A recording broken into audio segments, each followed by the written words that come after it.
Hello, friends, it's Phil. And if I haven't mentioned in a previous podcast, this week is actually half term in the UK, which basically means that for 9 days, dad, for 9 days, dad's taxi is running.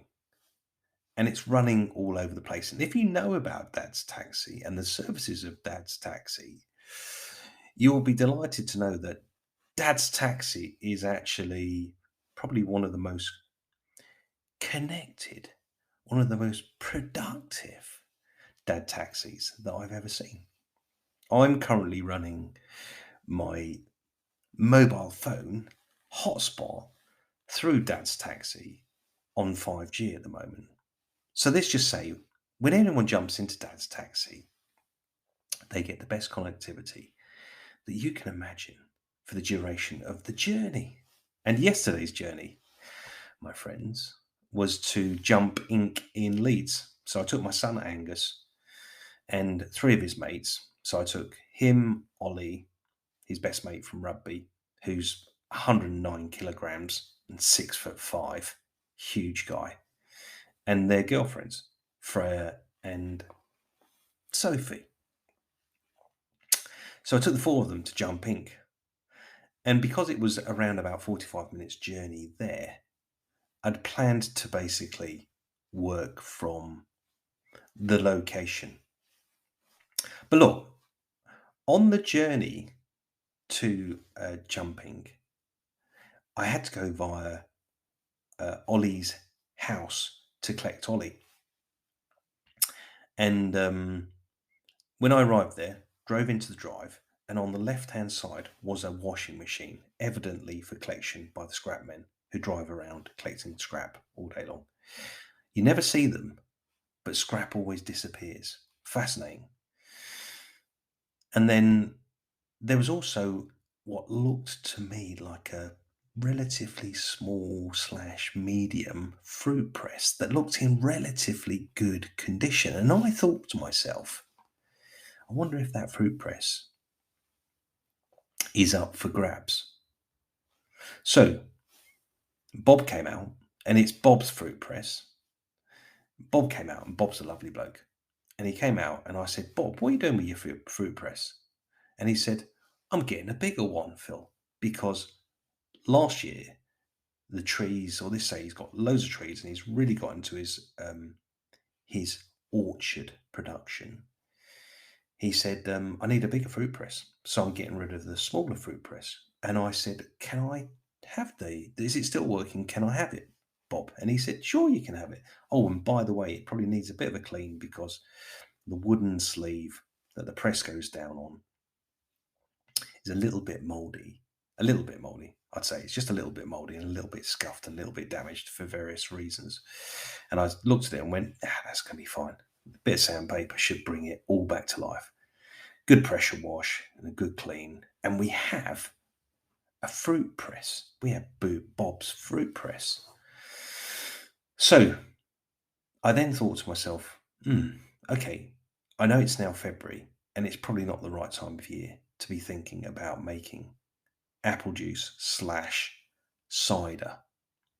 But I thought two things. One is I wonder if I clean up Bob's fruit press, I wondered whether I can actually get some fruit, some apples, some of the right apples to make some fizzy cider, because I thought that'd be quite good fun.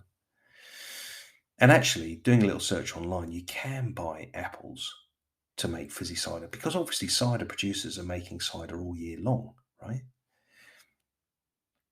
But the other thing I thought, knowingly, I thought most of the gardens, or a lot of the gardens that I've worked in over the years, or they say some of them, rather than a lot of them, some of them have apple trees.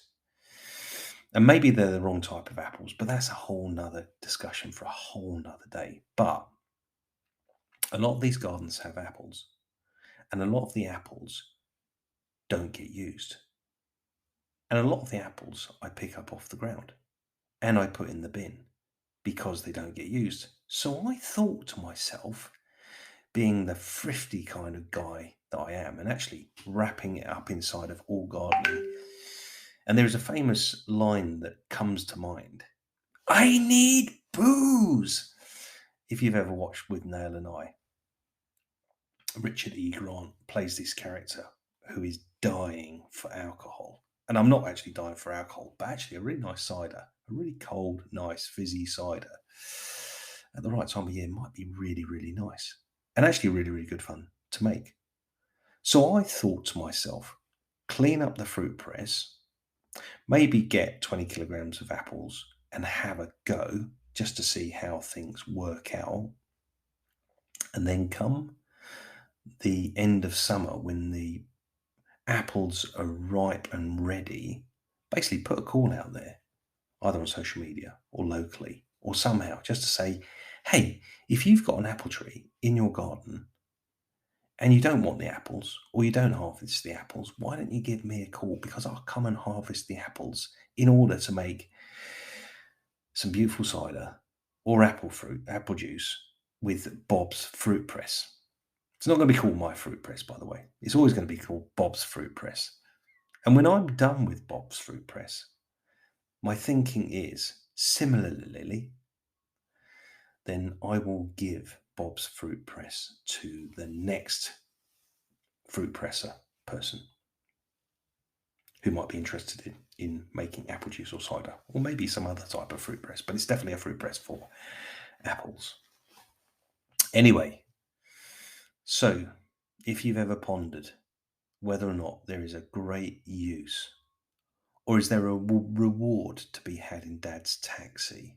Well, yesterday was one really good example of Dad's taxi paying off brilliantly, because I've now got Bob's Fruit Press in the garage ready to make cider. And that wouldn't have happened if I hadn't been running Dad's taxi yesterday. Anyway, look, thanks for listening, friends. If you're interested, by the way, in what I do on a day-to-day basis, why not go over or go and search allgardening.co.uk. You'll find the website and you'll learn a lot more about the kind of the universe that I'm building over there and over the UK, let's say.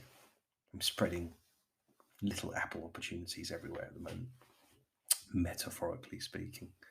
Apple opportunities. Actually, have you ever thought about growing apples from a seed? I don't think it's as easy as you think it is, But anyway, I'll leave that with you.